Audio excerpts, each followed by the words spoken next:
Order. We now come to debate on schools and exams. I call Jonathan Gullis to propose the motion. Thank you very much, Mr Gray. I beg to move that this House has considered e-petitions relating to the impact of Covid-19 on schools and exams. And may I start by saying what a pleasure it is to serve under your chairmanship, Mr Gray. This is a very timely debate, as only last week did the Secretary of State for Education lay out its plan, the government's plan for the delivery of GCSEs and A-levels next summer. I want to put on record my sincere thanks to Libby Harris, Alex Darcy and Ellis Rogers, whose petitions we debate today, for giving me the time to speak with them at length about their reasons for starting their respective petitions. I would also like to thank Dame Glenys Stacey from Ofcol for giving me her time as well to explain the processes for exams next summer. I will start by discussing Ellis's e-petition, calling for the reclosure of schools and colleges due to an increase in Covid-19 cases, which has been signed by 416,000 people in total, 990 of which are from my constituency in Stoke-on-Trent North, Kidsgrove and Tork, as well as Libby's petition, which asks for the government to mandate schools to close 2 weeks before the end of autumn term, enabling students to self-isolate before joining loved ones in our Christmas bubbles. The reason Ellis began his petition is because of his mum and aunt. Both work as teachers who have been unsung heroes during this global health pandemic at the same secondary school. When all year groups returned to Parswood High School, where Ellis's mum and aunt work, it was only a matter of weeks until his mother caught Covid-19. Ellis feels that despite all the measures introduced by the school to be as COVID secure as possible, it simply isn't enough. A large part, he says, is due to the fact that not all pupils are following the rules to wear masks in corridors, keep socially distanced from staff and peers, do not mix in from different bubbles, and he also highly doubts the regularity of people hand sanitising or washing. This causes only more anxiety for Ellis, as his aunt was classified as extremely vulnerable via her GP during the first lockdown, and rightly so. Ellis' first concern is for the safety and well-being of his family. So Ellis has some questions for the Minister today that he would like to have answered. Why can't we move back to online learning for all pupils? What has the government done to invest in technology to enable learning from home since the start of the 2020 summer term? Has the government invested in better ventilation in schools, as has happened in some countries across Europe? And lastly, what is the government doing about vocational qualifications, after many students felt let down by having to wait an additional 2 weeks to receive their grades last summer? Are vocational qualifications an afterthought? Libby's petition, along a slightly similar line to Ellis's, is about providing safety for elderly relatives and to prevent another spike in cases, as we have recently witnessed. Libby is asking if there is a possibility to move all learning online for the final 2 weeks of this term. That way young people can self-isolate, potentially get tested and ensure they have no symptoms, so when they meet loved ones they can do so knowing they aren't endangering them. Libby referred me to Stephen Riker from Independent Sage, who has suggested allowing pupils a week off earlier than usual and add those days back into the school calendar next summer in order to protect loved ones and the NHS. And she also refers to Kit Yates, also from Independent Sage, who said if you took Year 13 alone as a region, they would be in Tier 3. To be clear, Libby is not a teacher, but just a concerned citizen who understands the needs to compromise and is willing for her idea to only apply to secondary schools, where the spread of Covid-19 cases seem much more prevalent. Therefore, Libby asked the Minister that if schools remain open, will the government implement safety measures recommended by Independent Sage, and if not, why not? I come now to the final petitioner, Alex, who has called for the cancellation of all GCSEs and A-levels in the summer of 2021, which in total has just over 169,000 signatories, 291 from my constituency of Stoke-on-Trent North, Kidsgrove and Tork. Alex is a Year 11 student, preparing to sit his GCSEs this upcoming summer. Being a northern lad, living in Liverpool to be precise, he argues as a region his local community have been more greatly affected than some in other parts of the United Kingdom. And since September, some of his peers have lost out on 6 weeks of face-to-face learning. Alex was happy to share that he's the beneficiary of attending Merchant Taylors, a local private school in Liverpool, which has the resources and capability to deliver high-quality online learning, but that experience is not true or fair of many in his community. He referenced statistics showing that during the first lockdown, when most students were asked to not attend school, a study by the National Education Research team concluded a third of students had not engaged in lessons whilst at home, 42% had not bothered to return their work, and pupils from the most disadvantaged backgrounds were the least likely to engage with remote learning. Alex feels that it's highly unlikely a level playing field can be created to ensure, especially as some surveys suggest, students from disadvantaged backgrounds are up to 4 months behind in their learning, which the 3-week delay to the start of exams simply can't make up for. Now, all my discussions with Alex predated the announcement by the Secretary of State for Education last week, but Alex did email me to give some thoughts and questions after the announcement for the Minister. How will the government and Ofqual ensure fair marking is applied across all exam boards, as marking can be very subjective?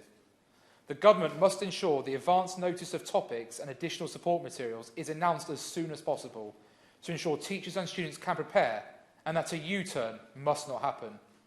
Lastly, will the government pledge to use any additional money to be spent on resources in case of a third lockdown, and use the National Oak Academy Trust, the BBC Red Button and textbook suppliers to have all the resources schools need? Now, Mr Gray, I hope I've done justice for the petitioners today, and I will now respond with my own views on these petitions. All petitioners have been told in advance, and I'm very grateful to have their trust to deliver their views today. For the record, I do not believe schools and colleges should close, and I believe that exams must go ahead next summer. And I'm pleased we now have the details about how this will run. Seeing such large amounts of students being asked to not return to school for 6 months still saddens and horrifies me to this day. I understand why this was necessary as we tackled and learned about Covid-19, but I think many members will agree it is a sight we never wish to see again. I represent an area with one of the worst level 3 and 4 qualification take-ups in the country, students below average in achieving a pass in both English and Maths at GCSE, and far too many students lacking access to high-skilled and high-quality apprenticeships or job opportunities. Lockdown will have meant we are now rocking on our back foot as a local area after taking a right hook from Covid-19. Therefore, I ask the government to ensure that the very last thing to ever need to be closed in the country are schools and colleges. I was extremely disappointed to see the National Education Union executive campaign so heavily to not have schools open to all students, spending time running a political campaign asking for Facebook graphics to be shared, rather than working with the Department for Education. The damaging actions of NEU leaders, who I do not believe speak for most of its members, will have negatively impacted the reputation and respect by some of the teaching profession. I sincerely hope they will pause and think about their conduct. Since the start of September, 99% of state-funded schools have been open each week, with face-to-face attendance maintained close to 90%. However, we have seen a drop to 83% as of the 26th of November 2020, due to an increase in Covid-19 cases. This, however, shows many students are present in school, and there has been an expectation now for schools to provide remote learning when students have to self-isolate, and recent guidance announced about how that must be done. Out of those who did not attend on the 26th of November, are due to COVID-related reasons, it is believed that only 0.2% of pupils had a confirmed case, 0.4% had a suspected case, and between 7 to 8% were self-isolating due to coming into contact. UK scientists have constantly demonstrated that children are less susceptible to infection than adults, which has also been shown in studies from South Korea and Iceland. Data from this summer demonstrated under 18s in the UK accounted for less than 2% of all infections detected, and research led by the University College London concluded that children are 50% less likely to become infected than adults. Data has also indicated that schools are a low-risk setting for transmission, and that there is no significant transmission among children or from pupils to teachers. Details of a study in the Netherlands, published by SAGE in April, support these claims. I believe the government has worked to create a comprehensive list of measures, including regular hand washing, enhanced cleaning, bubbles and staggered timings of the day to ensure school can be an effective place of learning. But whilst lots of good work has been done, it is fair to still ask questions and raise concerns. I note that the Department for Education has announced recently that money will be made available to schools to assist with the cost of cleaning, provision of laptops, supply teachers and other costs. Whilst this is welcome, there is not a clear figure as to the size of this budget yet, nor how it will be applied for. Schools in Stoke-on-Trent North, Kidsgrove and Tork, such as St Mary's Primary School in Tunstall, have lost out due to having a well-managed budget, and therefore were not entitled to claim back for the cost of making sure the school was COVID secure after the first lockdown. So I asked the Minister, how big will this budget be? Will schools be able to backdate claims, and when will this money be distributed? I acknowledge and welcome the government's £195 million to purchase 340,000 laptops and tablets. However, not all children have access to Wi-Fi, nor do they or their parents properly know how to use the internet and online apps, as is the case with 44% of residents across Stoke-on-Trent. That is why, whilst the digital divide exists, we can anticipate huge problems when 9 million people struggle to use the internet independently, as the Good Things Foundation has found. That is why I back my right honourable friend, the member for Tatton's call for a digital catch-up scheme. With regards to exams, I will not go and revisit the past, as I think we've all learned a valuable lesson from that ordeal. The scheme announced by the Secretary of State for Education seems to be a balanced and detailed approach. I am particularly pleased with the advance notice of topics, as this enables teachers to plan accordingly. And again, I urge the Minister to work with the profession to make accessible online resources, but also videos via the red button on these topics that can be accessed on TV to aid teachers, as my right honourable friend, the member for Harlow, who's chair of the Education Select Committee, has regularly called for. Added to that, additional support materials. This will mean that students will have support to ensure they can demonstrate the very best of their ability. The Minister, however, must keep the pressure on Ofcom and ensure advance notice is given by the end of January as promised. The contingency plans of additional papers for those who miss the exams and enabling students who are clinically vulnerable to be able to do tests from home will also be good news. But I hope that those with SEND will also be taken into account much further and that consideration of home examination adjusted for. Using Ofcom's special consideration process for those who may sit only one or two of the exams in a subject is also good news, as this is a system which has been in place for decades.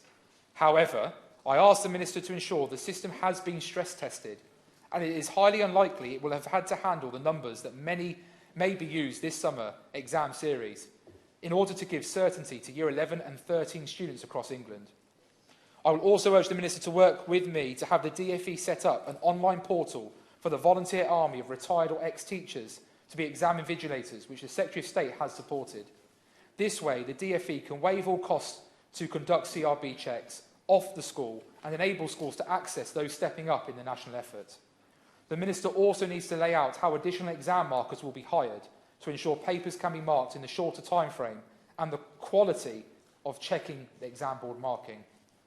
Whilst I welcome the £1 billion catch-up fund, I am seriously concerned that some schools like the King's in Kidsgrove haven't been able to find tutors via the approved suppliers, and the announcement that the £350 million national tutoring programme is not just for 2020-21 academic year, but instead now spread over 2 years.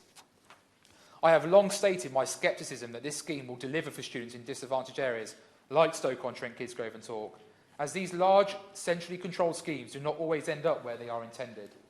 So can the Minister then explain why the funding from the National Tutoring Programme is now over 2 years? And can the Minister also explain what progress has been made to hire tutors and how they will be distributed? Lastly, the school holidays are a really important opportunity to catch up. So following on comments last week from my honourable friend, the member for Wantage, can the Minister explain how we can use the holiday periods effectively? The question is E-petitions 326066, 550846, 316404 and 549015 relating to the impact of Covid-19 on schools and exams. Bill Esson. Thank you very much, Mr Gray. I'm really pleased we're having this debate and grateful to the honourable member from Stoke-on-Trent North for introducing the petitions so well. This is a really difficult time, isn't it, for all students and their parents, just as it is for everybody else. But that uncertainty and the damage we know will be done if the right provision isn't available. And I agree with the honourable member that it's absolutely right that schools stay open. I would just point out that all schools, or nearly all schools certainly, have been open all the way through since the 23rd of March for children of essential workers and for many other children from disadvantaged backgrounds. And we should all pay tribute to staff who've worked incredibly hard, have been on the front line, are essential workers, and sadly have been often infected with COVID, and sadly too many teachers and other school staff have died as well. The reason I wanted to take part in this debate particularly is, and the honourable member mentioned him, my constituent Alex Darcy, who lives just around the corner from me, in fact. I've known him since he was about 8, on and off. And I didn't know he'd started the petition, which he did in August. I had absolutely no involvement whatsoever in encouraging him to do it, but I'm thrilled he did. And when I spoke to him last week, he hadn't actually realised how quickly this had grown. He'd not looked at it again for several months, and suddenly there it was, 169,000 people had signed it. And he was demonstrating his solidarity, I think, with many of his friends, people who live in the same street as him, who aren't in such a fortunate position as he has been. He's one of only 5 students in his school who's not had to self-isolate at any time since going back in September.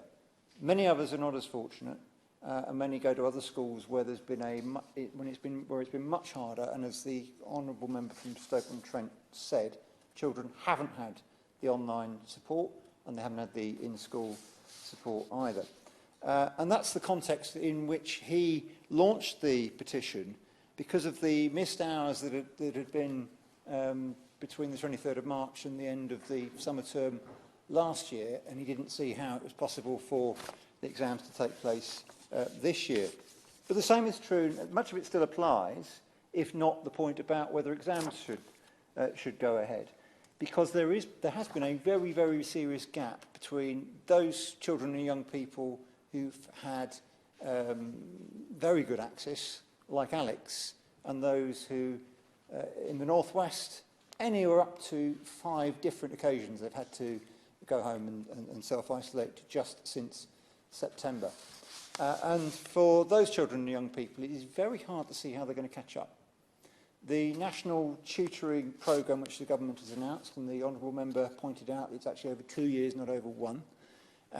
It's very late to have been introduced, and there are question marks about why it took so long. And there are questions about where the tutors are going to come from, how much support is going to be available. One head teacher in my constituency said that as far as she can tell, it'll be 15 hours for one subject only. For students taking 8 or 9 GCSEs, that is really going to be a drop in the ocean. And I'm afraid that having advance notice or support in the exam hall really is not going to make the slightest bit of difference. Because for a student taking an exam, if they don't understand the topic, it doesn't matter how much notice or how much help they get in the exam hall, they're not going to be able to answer the questions. So I'm afraid setting up a working group, which was the big reveal from the government, really doesn't go far enough at this stage. And then the government has some serious questions to answer quickly about how this is all going to work, how that catch-up is going to be possible, and how it's going to be possible for all children and young people to have a fair chance at their exams in the summer. And they do need to have a plan B in place alongside it. We know it's going to be difficult to deliver the kind of classroom assessment because of the reforms, sadly, that the current Chancellor of the Duchy of Lancaster put through when he was Education Secretary, whereas in Wales it is possible, so there are alternatives to exams. So the government is going to have to come up with an alternative alongside, just in case infection rate goes wrong and we're not able to see a fair system through exams. But so far we've not heard that, and we aren't yet able to see exactly how they propose to make exams work. Because unless they do, and this is a point made to me by Alex, unless they do, we are going to have a real imbalance between the nations of the United Kingdom, aren't we? Where children in England are going to face a real unfairness and inequality within England, and they're going to face a system where grades are being awarded in Scotland and Wales on a different basis. How is that going to enable A-level students fairly to compete for university places, and how is it going to be fair to GCSE students too? So those are the questions, I think, for the Minister and for the Secretary of State more widely. I am incredibly proud of Alex for bringing his petition. I think he's done a terrific job in highlighting this issue. He deserves enormous credit we should encourage our young people to do as he has done, and I hope that what he has done in getting 169,000 people to join him in signing the petition is the kind of impetus the Minister needs to take the action that all of our children and young people need to have a fair crack this year. Thank you, Mr. Gray. It's a pleasure to serve under your chairmanship, and I think that it was a really good start to this debate. The lead on this debate, my honourable friend, the member for Stoke-on-Trent North, and it's a pleasure, I think, for the first time in a debate ever, to follow my constituency neighbour, the honourable member for Sefton Central. Now, many of our nation's schools today face an unprecedented challenge. The lockdown has had a severe impact on every aspect of education in this country, and many students have fallen behind in their studies. Nearly all of this country's student population, from primary right through to university, have been forced to learn from home for almost a full academic year. And whilst teachers have risen to the challenge of adapting for digital delivery, many say that they want to keep some of these techniques as we return back to the new normal. But the lack of available equipment and connectivity for disadvantaged young people during this lockdown has widened the existing educational divides. In my constituency of Southport and in many others across the country, there will be homes where children simply do not have access to a computer. So if we are to truly level up our communities, we must address the problem and ensure these children are disadvantaged further by this pandemic. The second point I'd like to raise, Mr. Gray, is the impact of closures and the impact they've had on examinations and the continuity of the grades of students today. Because this year, of course, exams were cancelled. Thousands of students who had been relentlessly told about the importance of exams for years were suddenly left without this conclusion to their studies. Indeed, Ofqual established a system for teachers to estimate grades, and like a great many number of MPs here today, after these grades were given out, I received hundreds of emails from constituents who were concerned about their son or daughter and the grades that they had given, nothing like what they'd ever had predicted before in their lives. Many missed out on a place at university and must ensure that this does not happen again and that the integrity into our system is put back in. That brings me to my final point, Mr. Gray, and that is the impact this virus is having on student mental health. It's an issue I've raised on numerous occasions since becoming the Member of Parliament for Southport in 2017. We know that the coronavirus pandemic has had a profound impact on the lives of millions of children and young people across this country. In some cases, they have been through other traumatic experiences home as well. Some like abuse, some deaths, and of course the direct impact that COVID's had on families themselves.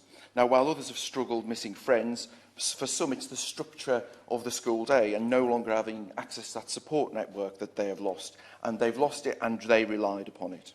And while returning to school is likely to be positive for many young people's mental health, the readjustment following a long break and the changes that schools are having to make to their environment and changes to timetables will also be, for some, very challenging.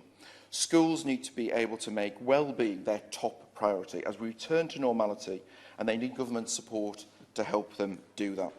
We know that around a third of schools currently do not provide school-based mental health support, and that many young people who are struggling to cope may not meet the criteria for NHS mental health services in their area. So could I ask the Minister, when she responds to the comments made by honourable and right honourable members today, to look carefully at this issue and consider the charity Young Minds campaign, which calls on the government to provide ring-fenced funding to ensure schools can bring in extra support where it is needed to help pupils and parents.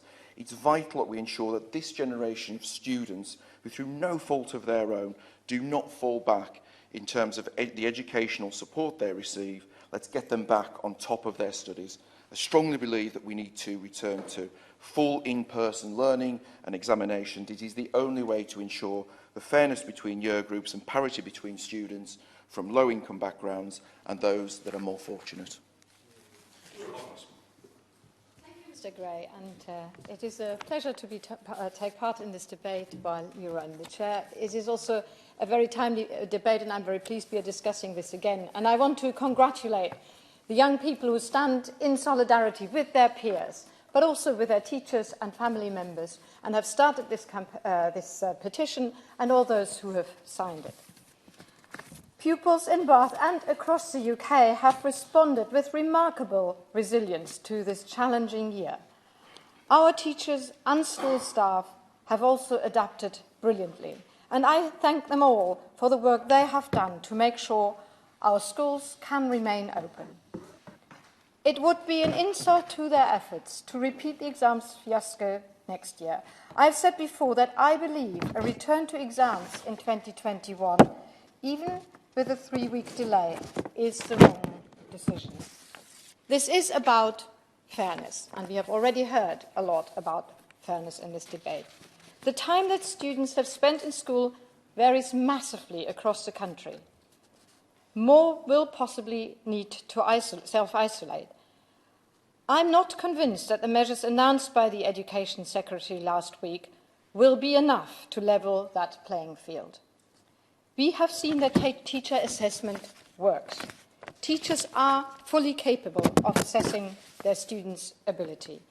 And the Welsh Government has announced a flexible approach to assessments that will be delivered in a classroom environment. But these assessments will be externally set and marked to ensure consistency across the nations, but they are not national exams in the sense as we know it. Most importantly, the Welsh approach gives pupils the chance to use the summer term to catch up on lost teaching time, to continue learning and building the skills and knowledge they need for the next stages in their lives. Why should pupils in England not be given the same opportunity to do the same? There are still many questions that the government has yet to answer.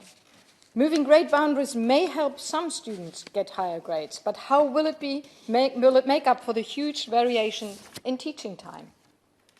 When can students expect the list of topics that will be covered in exams? This must be provided as soon as possible so they can make the most of the rest of the school year. And also teachers, of course, they need to prepare. If we go ahead with exams, how can we make sure they are fair? Announcing an expert panel to monitor this is all very well, but once again, when can teachers and students expect clarity on what this will mean for them? It is completely unacceptable that this decision continues to be kicked down the road. This is a very real human cost to all this uncertainty for pupils and teachers, and we have heard very well already about pupils' mental health. I cannot emphasize this enough. Behind every exam result is a young person ready to take on the next stage in their lives, whether that means an apprenticeship, a place at university, or something else. We cannot begin to know the full extent to which this disruption will affect young people. But this exam situation is causing them a great deal of stress and anxiety, and it is in the government's hands, really, to reduce that stress and anxiety. The government owes it to them to learn from the summer exams fiasco rather than relying solely on exams at all costs. Thank you. Thank you, Mr Gray, and it's a great pleasure to serve under your chairmanship, and may I congratulate the member for Stoke-on-Trent in his introduction in bringing forward this debate on the impact of COVID on schools and exams.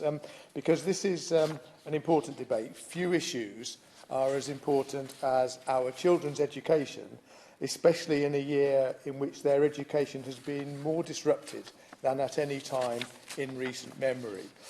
And as a principle, I believe that for their progress and for their well-being, it's vital for children to remain in the education setting as long as possible. And I'm therefore going to focus on the impact of COVID on exams and also the case for a 2-week lockdown in schools before Christmas. And in my remarks, I'm going to build on the representations that I've had over the past week from the head teachers of 3 schools in Rugby, being Siobhan Evans of Ashbourne School, Mark Grady of Rugby High School, and Alison Davies of Avon Valley School.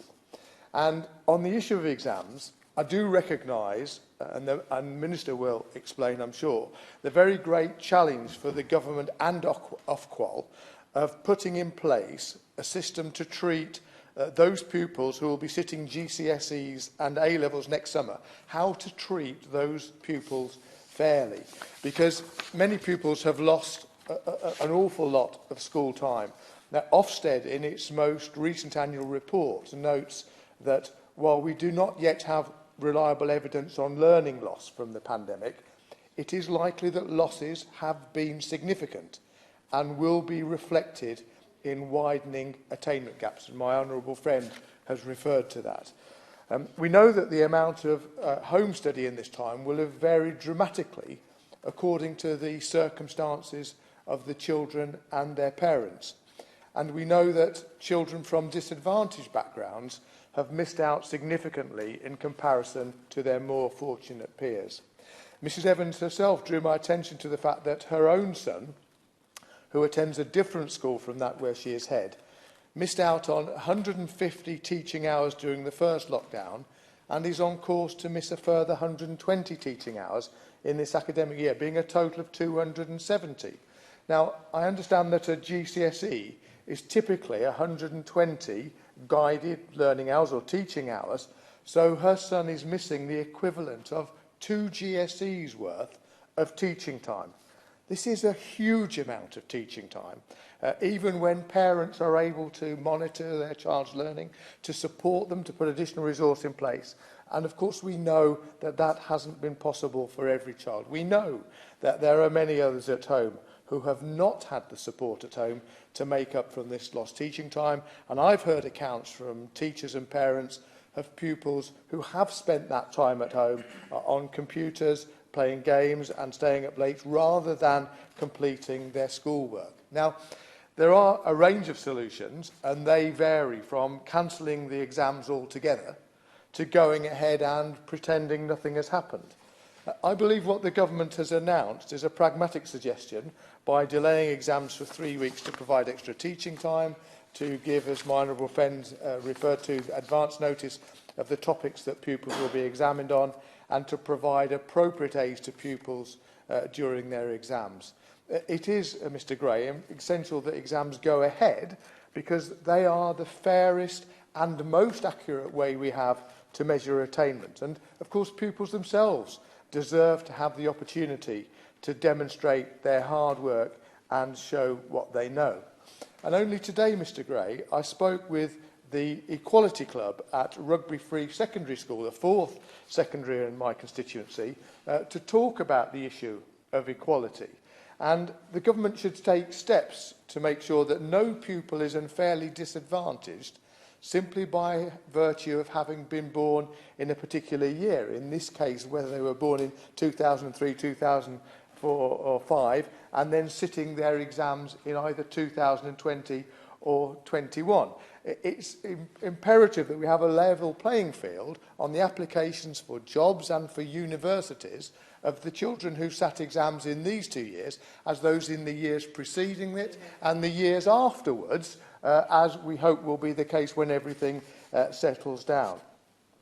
And I want to turn to the case for the 2-week lockdown from the 10th of December. And the case for that has been made to me by Mr Grady and Ms Davies, who've told me that following the announcement of the relaxation of the rules to allow the formation of Christmas bubbles, there should be a 2-week school lockdown from the 10th of December. And I understand that's because if a student is identified as a contact and required to isolate after the 10th of December, their self-isolation period will have a direct impact on their family's plans for Christmas. And of course, a student, through no fault of their own, could cause their family to miss out on a family Christmas. And any child going to school from Monday the 14th of December, required to self-isolate, will have to do so for the whole of the Christmas period. And the case for closure is that if schools were to close on the 10th of December, this risk could be eliminated. But I believe that this would be incredibly disruptive to the majority of children. And as with previous school closures, a 2-week school lockdown would have a disproportionate effect on those students from disadvantaged backgrounds at a time when those very students have missed many hours of education already. The Minister will tell us there's a judgment call to be made between the impact on family Christmases and children's education. And perhaps, if we hadn't lost so much teaching time already in the year, it might have been reasonable to close early for Christmas, but I don't buy that. I think it's essential that our children don't fall further behind, and for that reason, I'm not supportive of a pre-Christmas school lockdown. I might, if I may, Mr Gray, just raise one or two issues that have been drawn to my attention by my local head teachers, and particularly in respect of Ashlawn School, which is very heavily subscribed due to its outstanding Ofsted rating. And it's a big and busy school, and they have done exceptionally well to maintain social distancing on the school estate. But in practice, the limitations of the classroom sizes have made it very difficult to meet all of the government guidelines. And Mrs Evans has contrasted the reality that schools face on the ground with some of the images that have come through from the department showing students in spacious classrooms with plenty of room amongst them. That isn't always the case, particularly in a well-subscribed outstanding school. And she's also drawn my attention to the cost of maintaining those social distances measures in a school. In a big school, she estimates £200 a day with £70 per day spent on hand sanitizer alone. Mr Gray, the government has done the right thing in prioritising education and ensuring that our pupils get the best possible education, and it has demonstrated that it has the best interests of the most disadvantaged at heart. And I very much look forward to the remarks of the Minister in her summing up this afternoon. Richard Maskell. Thank you, Mr Gray. I'm grateful to be called in the debate this evening. And I certainly want to concur with the comments made by the Honourable Member for Stoke-on-Trent North when he talks about the National Tutoring Programme. I know that school heads across York, which come together in an organisation, YSAB York Schools and Academy Board, say that the money could be better and more effectively targeted had they got control of the resources, and they also have the relationships of people that could deliver such a programme, and that would make such a difference, not only delivering that programme far quicker, which is something we would all want to see.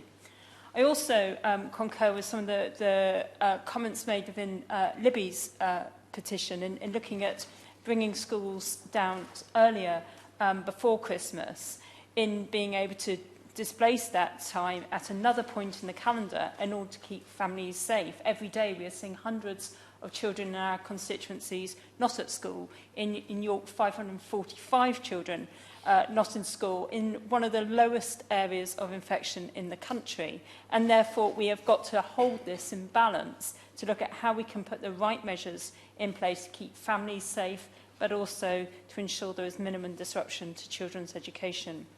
It has been the most challenging time for teachers, support staff, as well as students. The stress placed on our young people today, who have worked incredibly hard through this time, has had a profound impact on their mental health, and that must be recognised. People do not want to be absent from their education, because with every single absence, they see their futures slipping away, not least as they are still uncertain as to what the end of the year may bring for them.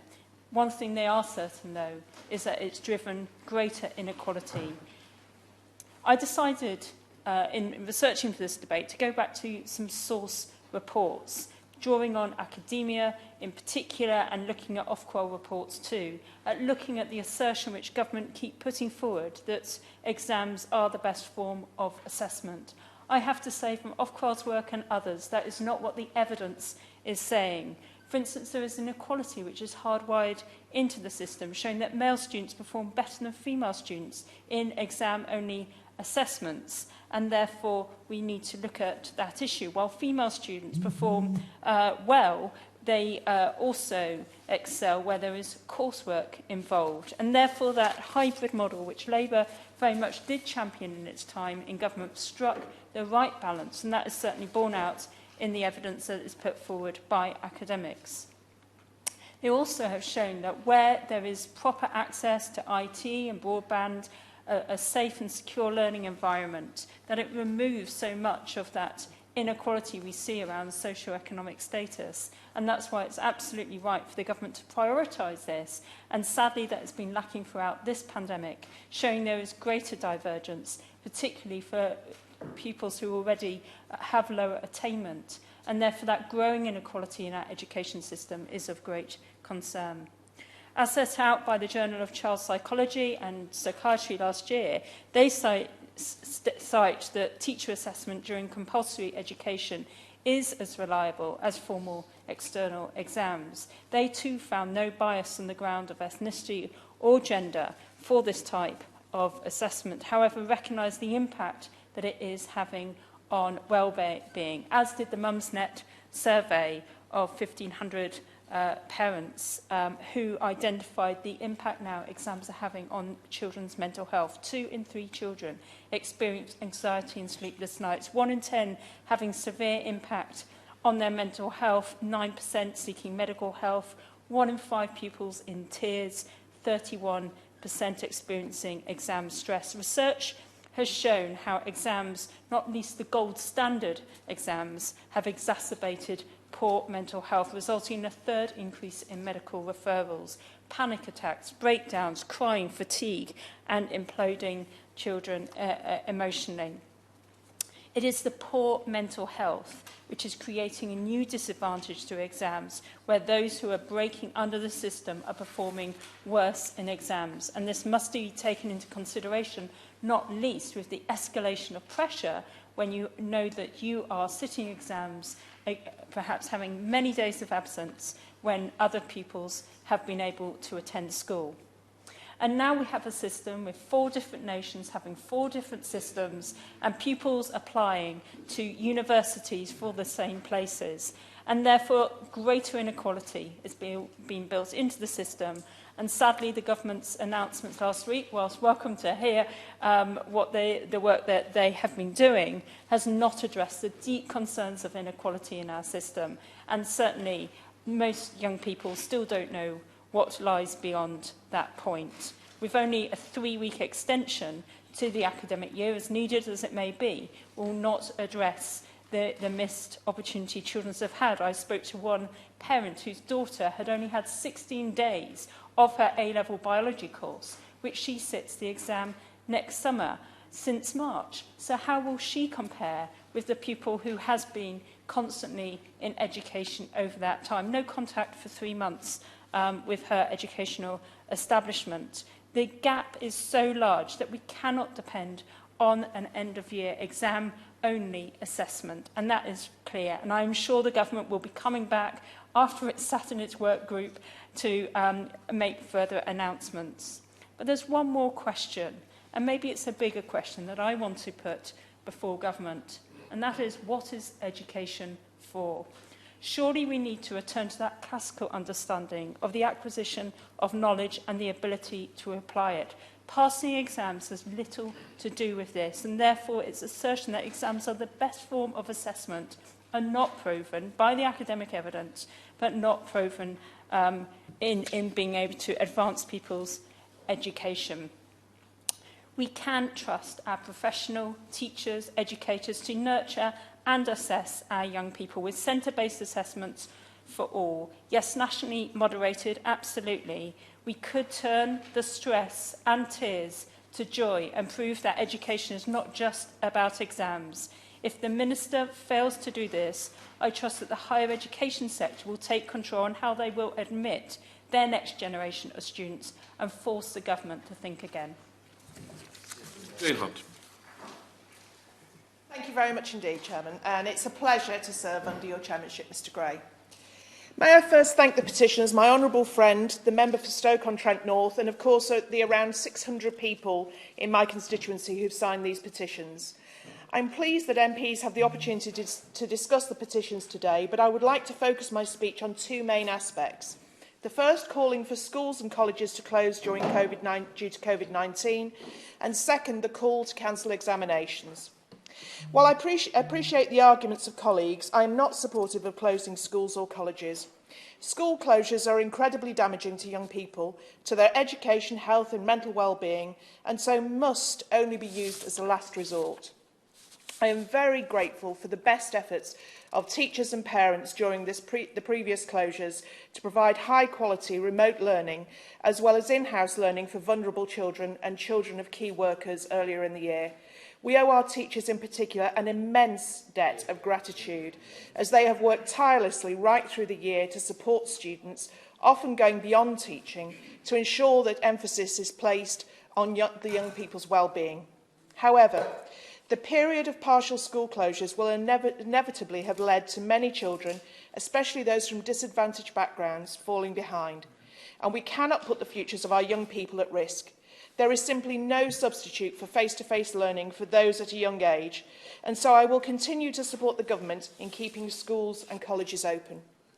It is also the case that while inevitably there have been COVID outbreaks in schools, these have often been controlled thanks to the collaboration between national and local government and schools.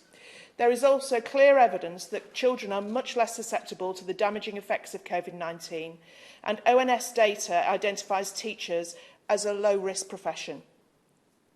This, in part, thanks to the monumental even, efforts of schools over the last few months to ensure their facilities are COVID-19 secure. I know that it has not been easy to implement and maintain new safety measures, and I would like to thank all managerial, administrative and teaching staff for their hard work. In particular, I would like to mention Cobden Primary School in my constituency, as during a recent visit, I saw firsthand the lengths they have gone to keep their children and staff safe, whilst ensuring education is impacted on as little as possible. Rawlins Academy have also done a fantastic job with this.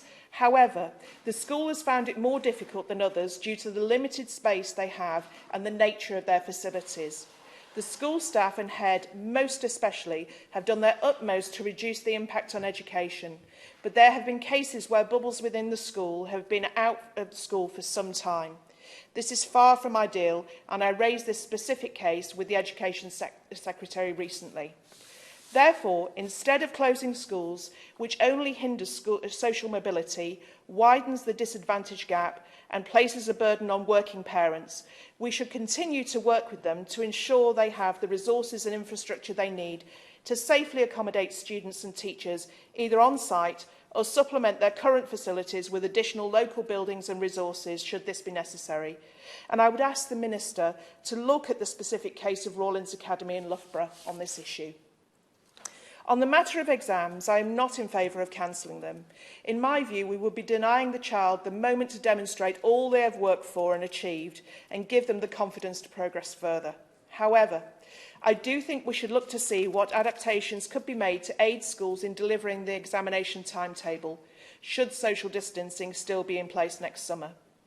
I am pleased to understand that the Minister is looking at this matter and ask her to consider what steps can be taken to secure examinations in 2021 and provide consistency and a firm plan for pupils. Thank you. Hayes. Thank you, Mr Gray. It's a pleasure to serve under your chairmanship this evening. I also congratulate the Honourable Member for Stoke-on-Trent North on securing this important debate today. I want to pay tribute to school leaders, teachers and support staff across my constituency who have worked tirelessly throughout the coronavirus lockdown to keep schools open for the children of key workers, deliver teaching online in very difficult circumstances and to reopen schools to all students. Their commitment has been extraordinary. But, Mr Gray, they have not had the support from this government that they should have been able to rely on. First, in relation to laptops, tablets and Wi-Fi provision. It was completely obvious at the very beginning of the coronavirus lockdown that the impact on education would be far worse for students who didn't have dedicated access to a laptop or tablet and reliable Wi-Fi. Yet across my constituency, the number of laptops provided has not come close to meeting the need. And in October, the allocation was revised down. One head teacher tweeted, "In September, we were promised 115 laptops for disadvantaged children. On the 22nd of October, we were legally required to deliver online learning. On the 23rd of October, as the school broke up for half-term, we received 23 laptops. The children did not get any less disadvantaged between September and the 23rd of October. Second, in relation to costs. Schools have incurred significant extra costs as a result of introducing COVID-safe measures. Many schools in my constituency are seeking to reclaim between £12,000 and £20,000 in extra costs, money they have already spent. But there is no transparency from the government on reimbursements. Some schools have had applications refused entirely, others have had a partial amount, while others have received the full sum for which they applied. So I'd be grateful today if the Minister can explain how she expects schools to balance their budgets in these circumstances when the government is not fully accounting for and reimbursing these significant extra costs. Will she commit to reimburse all additional costs schools have incurred related to Covid-19? Finally, concerning exams, it is so important that our children can be confident that everything possible will be done to ensure they do not suffer long-term disadvantage as a result of this terrible year of coronavirus. The handling of exam results was a fiasco. It caused deep, lasting distress to many students and their families, not all of which was able to be repaired by the government's U-turn. And even after the U-turn, there was still a widening of the disadvantage gap in results, with private schools seeing the biggest improvements in grades. Applying blanket measures to all students this coming year will not address the disadvantage gap either. Students who have had a good access to online learning will still fare better than students who have not had the laptops or Wi-Fi they need, even with knowledge of the subjects that will be on the exam paper. Mr Gray, coronavirus has scarred our country enough. The government must ensure that it does not do long-term damage to our young people, either in terms of the quality of their education or their mental health. Funding laptops, reimbursing schools for additional costs, delivering a fully functioning, comprehensive catch-up programme are the minimum requirements our children should be able to expect. Serve under your chairmanship. May I congratulate my honourable friend, the member for Stoke-on-Trent North, on leading today's debate. And can I place on the record, Mr Chairman, my thanks to all of the schools in Darlington, teachers, head teachers and other school staff for their amazing efforts throughout the last 9 months, keeping our schools open and continuing to educate our children both online and in the classroom. In preparing for tonight's debate, I have spoken with Nicole Gibbon, the fantastic head of St Aidan's Academy in my constituency. Nicole said to me, "Children need to come to school for their mental health, their stability and their routine. They need goals to work toward, and I welcome the announcements in respect of next year's exams, although I would have liked them sooner." Mr Chairman, I agree with Nicole, and I believe it is right for our schools to be open, for our children to be at school, and I believe that it is also right for exams to take place. We are, of course, living in unique times, and that is why I welcome the measures announced last week, which include a 3-week delay to exams, more generous grading, advance notice of some topics, and exam aids. I am, however, conscious that some of my constituents want to see schools closed and exams cancelled, with over 1,000 people from Darlington signing these petitions before us today. But as each of the chief medical officers of all 4 nations have set out, schools are the best place for children to be. And the Children's Commissioner has stated that ministers should ensure that schools should be the last place to close and the first to reopen. We are all conscious of the risk to children of missing out on long-term education, the risk of social isolation and the potential damage to their development. I firmly believe that the best place for our children's future is in school, for their education, their social development and their mental health. I am proud of the work undertaken by schools and colleges right across Darlington who have responded to the challenges of 2020 and have remained open in a COVID-secure manner. To close them now would be a betrayal of their hard work and the trust placed in them. As for exams in 2021, it is right that the government remains committed to them going ahead and has responded to the challenge they pose with a number of sensible measures. I welcome the steps taken to tackle the digital divide, which needs to cover kit, connectivity and skills. And can I urge the Minister to continue to send out the kit to children in Darlington as soon as they roll off the production line? And whilst issuing a Christmas list to the Minister, can we please see additional commitment for the additional costs being reimbursed to all of our schools? I know, Mr Chairman, that schools and colleges right across Darlington have been working hard to ensure that no pupil misses out, and I want that to continue by our schools staying firmly open and vital exams taking place. Jim Shannon. Thank you, Mr Gray. And first of all, can I congratulate the honourable member and also my good friend for Stoke-on-Trent North for setting the scene as he often does in many things. His knowledge of education is brought that knowledge to the House, and we can all benefit from that, and well done to him. And thank you as well, Mr Gray, for allowing me the opportunity to speak on this today. Quite clearly, this is education is a devolved matter, so the Minister has no responsibility for what happens in Northern Ireland, but I wanted to add my comments, which will, I have to say, replicate the comments of others, right honourable members here today, and what's important in education, the best way to achieve the safety and education of their children. And I know that I will not be the only MP, as this debate has already illustrated, who has been inundated with parents' concerns. And I believe that much of the mailbag which I receive every day in relation to education will be the same in Stratford as it is elsewhere. Parents uncomfortable with their child being on the bus to go to school, with being in their class in school, and with any after-schools activities. Their queries, I believe, are valid and concerns entirely understandable. But then you have the other side of that as well, of another letter coming from an equally concerned parent that their child's academic and social development is being adversely affected by remote teaching. And the honourable gentleman referred to that there earlier on, the member for Rugby, and he was very clear on what he said. The focus on home learning and being prevented from attending normal after-schools activities, these queries are equally valid and understandable. The Minister for Education in Northern Ireland, Peter Weir, for the Assembly, has said that schools will remain open for the allocated time right through to the normal school holidays. And I think that's good, because the routine that children need is very important, and that's the issue that's coming through to me. And he is in contact with the Education Minister here on a regular basis, and they do correspond and try to work with the continuity and replicate what happens here and what happens in Northern Ireland.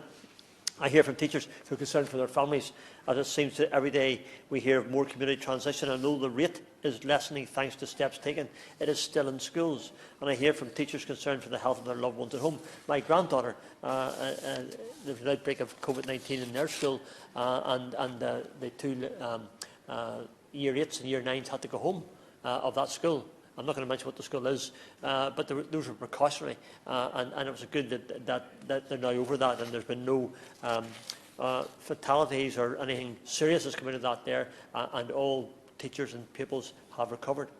I then hear from other teachers who highlight their concern for the child who is unable to learn at home due to a lack of support or due to the need for enhanced professional support. I had one teacher who told me that her heart was breaking for a child that she believes soaks up the kindness from teaching staff. And there are children that really need that more than anything else.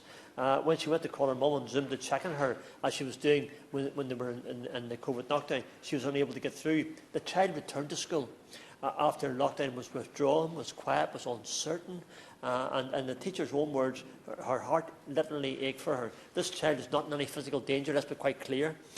She is fed and clothed in clean clothes. But this teacher urged me to tell the story of all the children who need to be in school, for the kindness and the encouragement, for that little 2 minutes that the teacher spends on a one-to-one with them, for those children who look forward to the structure of school, and for some, the nutritious lunch that waits many of them. This is valid to me, and it's valid to those families as well. One teacher highlights the need for an additional week of school holiday to give the 2-week buffer after the 5-day Christmas relaxation. Another says you can't do that. I have GCSE and A-level students who need to be in, both valid. And you've got that balance that you're always trying to get the education system, the education ministers and the schools as well. And herein lies a problem in the issue of schools. What one family needs is not what all children need. Well, what will work for one teacher cannot work for another. Are any of them wrong in what they say? No, I don't think they are, Mr Gray. So what can we do? How do we design a place to satisfy both sides with valid concerns who are on polar opposite opinions? The question is a difficult one, and yet what every teacher and every parent agrees on is that there is more writing on this than a percentage attendance on the report. For many children, it's about their foundation for learning. For others, it's the difference between excelling and merely attaining. Now, Mr Gray, I got no further in GCSEs at school, and put it on record, and as they were at that time. I often say to children at exam times that through hard work and determination and working my way up, I had my own business and managed to make it to this place. Exams are not the be-all and end-all, but education is. And we must do all we can to protect the education of our children, to protect the necessary social interaction, and to protect a generation of innovation and hope. Are we getting it right? I'm not really sure. Do we need to keep listening and acting to new information and situations? The answer is absolutely. Thank you. Thank you, Mr. Gray. It's a pleasure to serve under your chairmanship. And can I begin by thanking all of those who signed the petition, and in particular the two people who started the petition, and echo what we've heard already around the chamber, that it's particularly encouraging to see so many young people engaging in the democratic process and making their voice heard in this of all years. For all of the reasons we've heard during the debate, we believe on these benches that it is absolutely essential that we keep pupils learning. In fact, the big challenge facing pupils this year, and I fear a big challenge facing our country for many years to come, is that so much time has been spent out of school by pupils. So we certainly can't support a proposal that would take pupils out of school for even longer. We also believe, not least given the experience last summer, as well as other well-known and well-recognised concerns about the potential for bias outside of examination conditions, that it is in the best interest of pupils for examinations to go ahead. Our argument has been that the government needs to take action to ensure that those exams go ahead in a way that is fair and accessible to all pupils and takes into account the levels of lost learning this year. I'm afraid, however, Mr. Gray, that the government have failed England's school pupils. They've failed on exams, failed on attendance, failed to protect the vulnerable, failed on home learning, and failed on funding. Let's take exams first. We all saw the unmitigated disaster that was last year's exam results. 31.9% of teacher A-level predictions in England were downgraded by the algorithm. Pupils from poorer backgrounds were more likely to have seen a bigger downward adjustment. Indeed, under the original algorithm, the subject where students did best relative to their predicted grade was Latin. This information was known by ministers in advance of results day. They were presented with evidence of the inequities, but proceeded anyway into a results day where the disaster was not just foreseeable, but actually foreseen. And I can't imagine any Labour Education Secretary over the years presented with such evidence not taking immediate action ahead of the disaster. And even then, the Education Secretary mishandled the fallout. Alternatives to the algorithm were put in place at the very last minute. The Education Secretary announced that the system would switch to a triple lock before Ofqual signed it off. Ofqual were only told about the plan on August the 11th, just 2 days before results day. We've seen, I'm afraid, having not learned the lessons of last summer's disaster, dither and delay. Surely the one lesson you would take out of the exams debacle would be to make sure that preparations were made for the coming set of exams and to make sure that those positions were well understood by pupils, parents and schools alike. But instead, the government have dithered and delay, announcing only a 3-week delay in October as the grand sum of their package, until last week, where the Education Secretary came before the House and presented a range of measures, many of which I think we could support, but measures that didn't go far enough. Firstly, the measures aren't targeted. We know that the impact of lost learning is having a disproportionate impact on pupils from different backgrounds and schools in different communities. Yet what we saw was a blanket approach, standard measures put in place for all schools and all pupils, regardless of the circumstances. No real focus on tackling the severe disadvantage that some have faced disproportionately.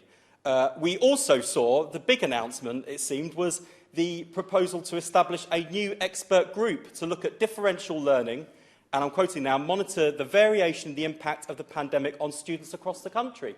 This is really obvious stuff. We know there's been a differential impact. We know that pupils and schools have been affected differently. So why wasn't the Education Secretary last week announcing the outcome of such a review rather than simply commissioning one just before Christmas. It's absolutely unacceptable. And even some of the measures he did announce, such as providing schools and pupils with topics in advance of exams and proposals around revision aids and written material to take into exams, he's not actually said when this information will be available. I think late January was the commitment we were given. But there is so little teaching time left this academic year before pupils are meant to be in revision time that he really ought to have that information out to schools the latest at the beginning of term in January. And on attendance, we've all talked about the importance of getting pupils at school, but in recent weeks, we've had as many as more than 1 million children missing school each week.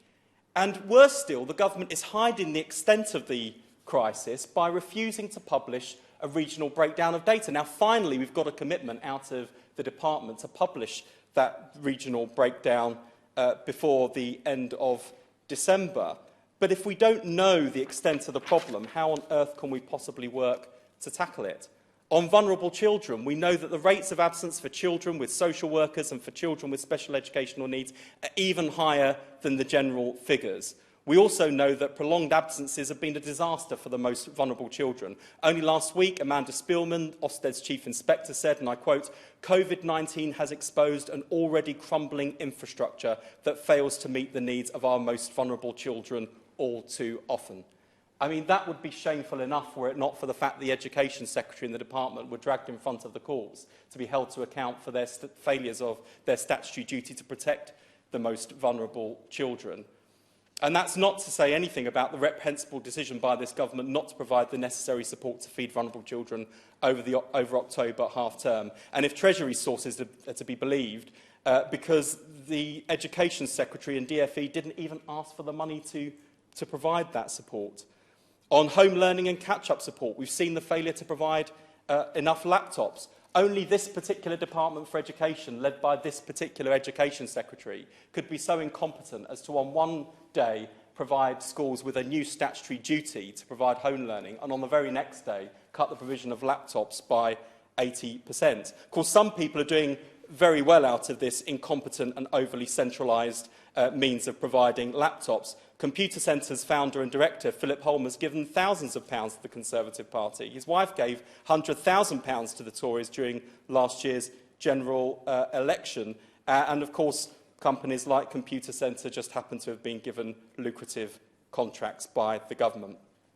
We've also seen, even where government could try and exert some influence, really pathetic attempts at making sure that pupils can access learning from home. Because if there's one thing we understand from this pandemic, devices are only part of the story. Without internet access, they're as good as useless for home learning. So we asked the Department for Education what work had been done to encourage mobile internet providers to zero-rate educational websites.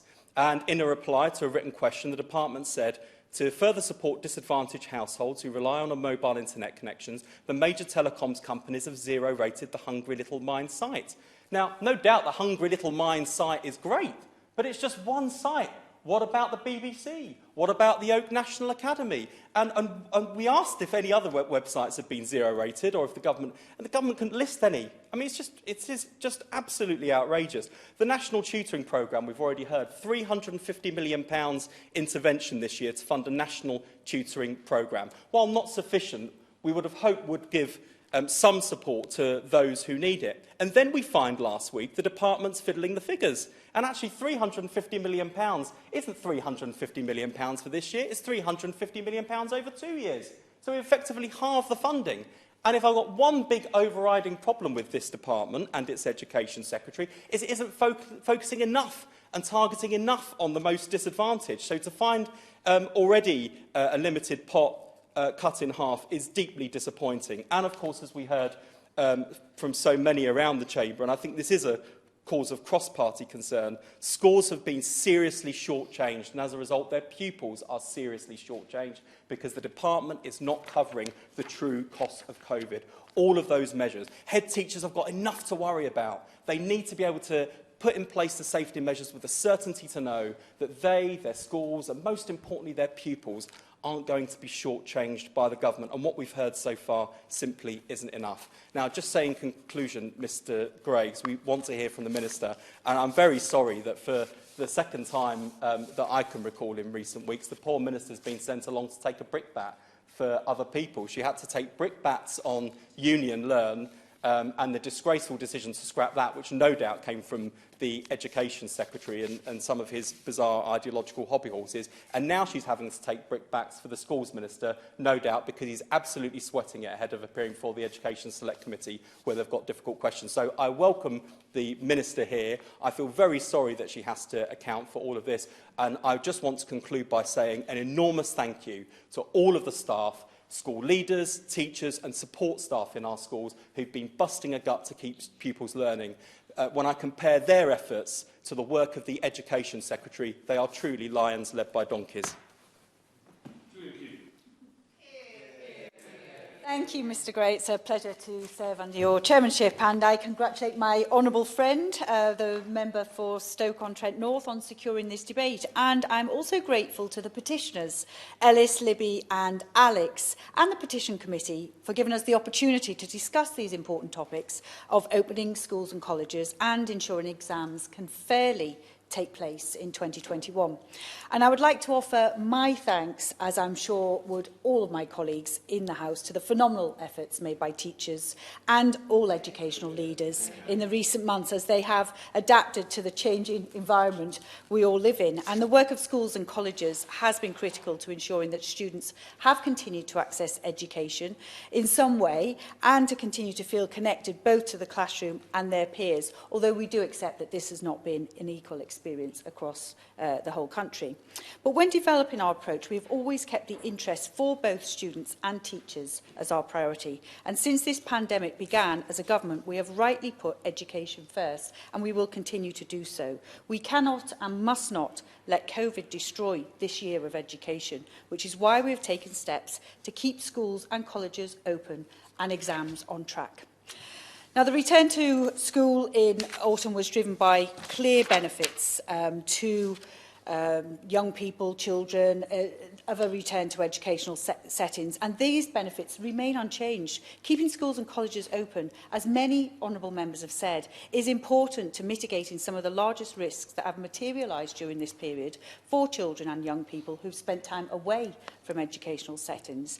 And there is clear evidence of all the negative educational impact of missing school for all students, but particularly for younger children, as investments in children's learning tend to accumulate and consolidate over time. And school and college closures put educational outcomes at risk, especially for disadvantaged students, due to existing inequalities and attainment gaps being exacerbated. And those opportunities for early identification of things like emerging learning problems are also missed when pupils are not in school. So school closures have also been found to cause a deterioration, as have been mentioned by many honourable members, in particular my honourable friend, the member for Portsmouth, for Southport, in causing deterioration in children's mental health. And evidence suggests that mental health of adolescents is particularly affected, and their cognitive, social and emotional development outcomes are also at risk, as is physical health. So for vulnerable children, the impact of school closures has had an adverse effect on their well-being, educational outcomes due to reduced access to these essential services. And one regional study presents evidence that schools have been the source of 40% of child protection and safeguarding referrals for children. So keeping settings open remains the government's priority, and it's taken other steps across society to manage down virus prevalence by closing other sectors to allow schools to remain open at full attendance. We have prioritised education at all local restriction tiers. The government's policy is that education settings will remain open, and parents should therefore continue to send their children to school. And schools have implemented a range of protective measures to minimise the risk of transmission. The risk to children themselves of becoming severely ill from coronavirus is low, and there are negative health impacts of being out of school. And senior clinicians, including the chief medical officers of all 4 nations, still advise that school is the very best place for children to be. Now, to respond to Libby's specific question, and several honourable members have raised this around finishing school early, 2 weeks earlier, we will provide guidance to schools and colleges on the end of term and how to manage the short period after this where their support may be required with contact tracing. So there will be further guidance issued. But let's be clear, this will not be a typical Christmas for any of us. And we'll all need to take extra care, as the Prime Minister has said. And we want to maximise the time in school as much as possible. Young people have missed simply too much of their education. So let's turn to some of the support we provide to schools. And particularly their use of technology and whether they've been able to access technology. The Honourable Member for Sefton Central mentioned this. He's not in his place now, but we have taken very seriously the access to technology, and we have, by the end of this year, there will be over 500,000 laptops that will have been provided by Computer Centre that were on the procurement framework and have always been on the procurement framework, as well as 50,000 4G wireless routers. But we've also introduced a service to bring more flexibility to make sure they get to the right places if there are particular lockdowns or if there are particular large areas where kids need them. And you can call that service and receive a laptop in 2 days, just 2 days. So I'm sure the people of Darlington will be welcoming that. And the EdTech strategy, which we published in April last year, set out the government's commitment to support and enable schools and colleges to use technology more effectively. And of course, that's been really, really important as we've all had to pretty much go and do everything online. And that strategy set out the building blocks for effective use of technology in education, good digital infrastructure, capacity building, capability building across the sector, and a better understanding of the things that work in practice. Those same building blocks from the strategy have been an essential part of our response, but at a greater pace than we could ever have anticipated, but to ensure that both schools and parents feel supported throughout this children and that young people continue to thrive. And this includes a whole host of measures. The introduction of the EdTech Demonstrator Network is a peer support network of schools and colleges to increase the expertise in their use of technology, and that includes targeted support, weekly webinars and online library of resources that can be shared. And that's to help those schools who are not as comfortable or not as familiar, so that we do help those that are further ahead on the tech journey, help others in need. In recent months, their support has included how to maximise the investment the government's made to freely access Microsoft 365 or the G Suite for education digital platforms, how to ensure that pupils are safe online, including anxiety-busting strategies and activities, and how technology can help also better support those pupils with complex needs. So there's a lot of work going on in this area, and crucially this support also considers how our investment in technology can offer long-term benefits for pupils and teachers as disruption to education could continue, and even after it reduces, there will be a legacy of blended learning.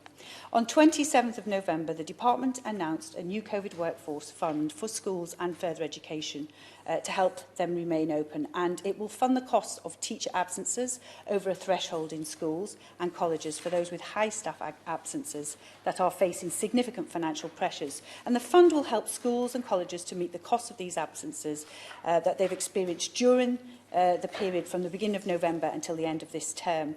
And a number of members have mentioned budgets and additional costs.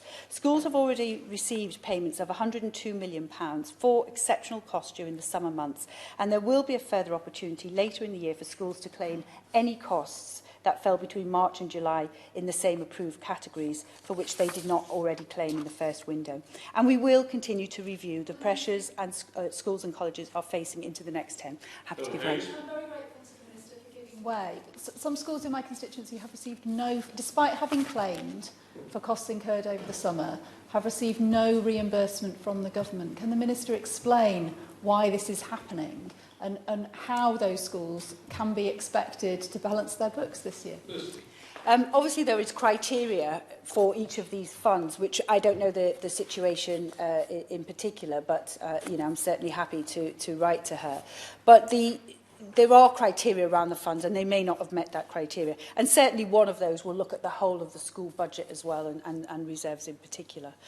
Now let me turn to exams, and Alex is petitioned to cancel GCSEs. And I understand Alex's concern, and it's admirable on behalf of others that he's concerned about the unfairness due to unequal access to education.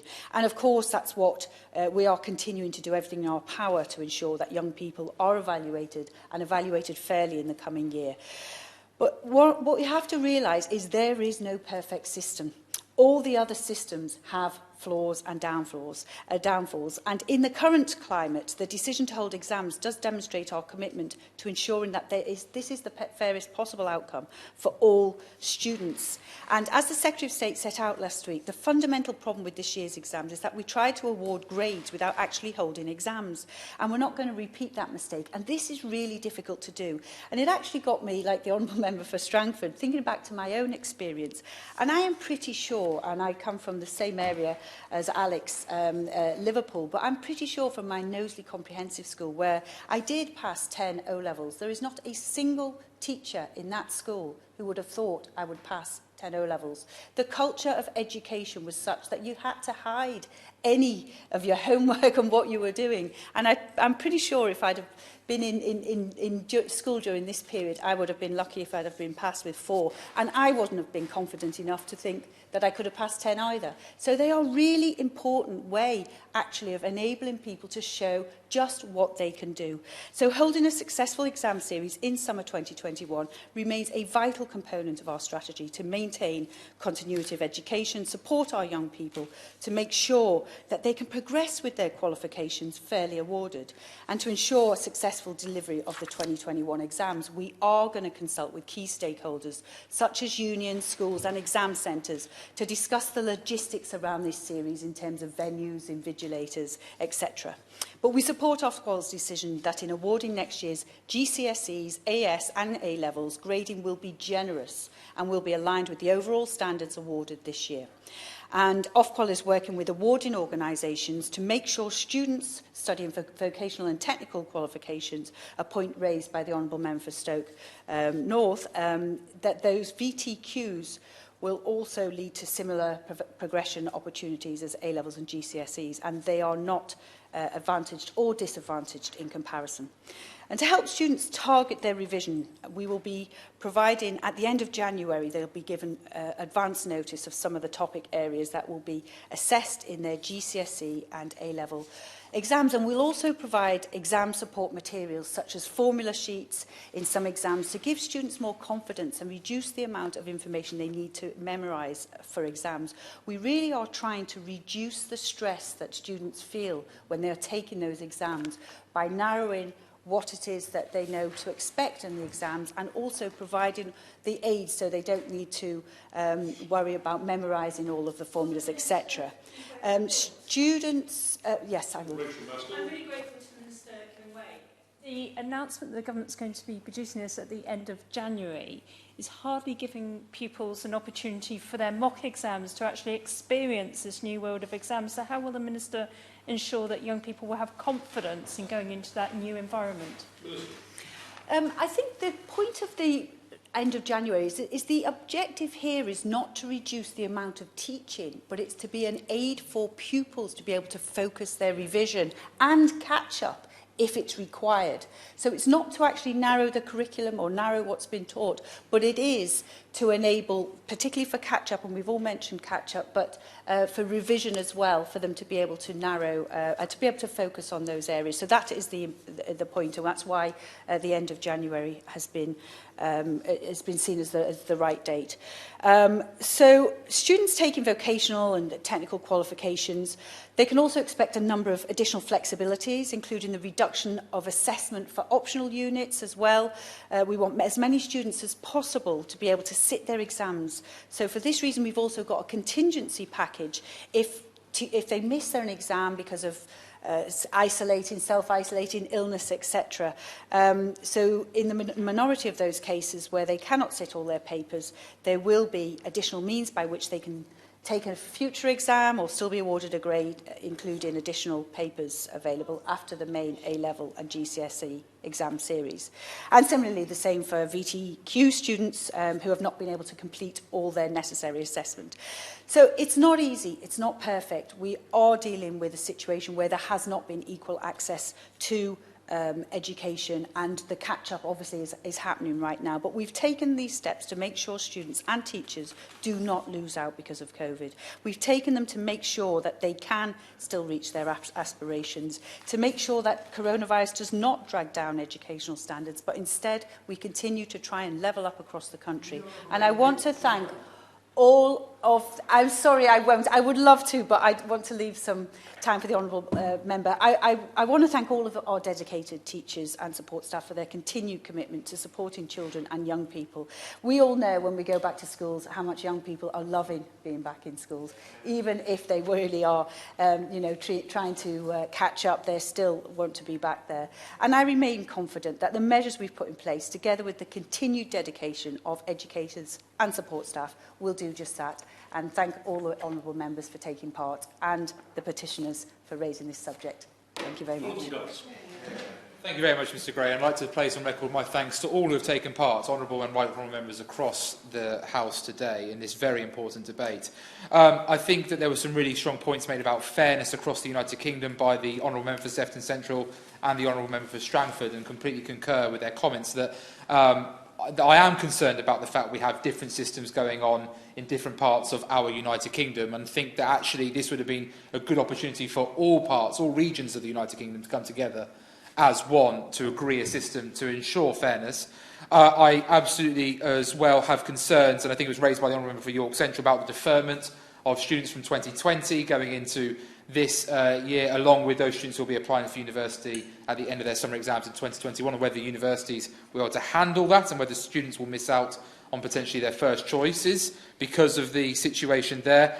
I also should mention my own friend, the member for Rugby, as I was a teacher at Ashbourne School, the one that he named, so I suppose I should put that on the record in the interest of fairness, and he indeed actually brought him to the school a number of times to speak with students there. But it's the member for York Central again who I'd like to go back to, because I think that she made an excellent point about the idea that that money, that 350 million for tutoring, would have been far better to go to local areas to make local decisions, to hire local tutors or local university or students or ex-teachers like myself to go out there and actually do, although I would like again to place for the record I wouldn't expect to be paid if I were to volunteer before I get the Twitterati trolling me. And then I would like to obviously just make sure that I thank all teachers, supply staff and exam officers from across Stoke-on-Trent North and the UK.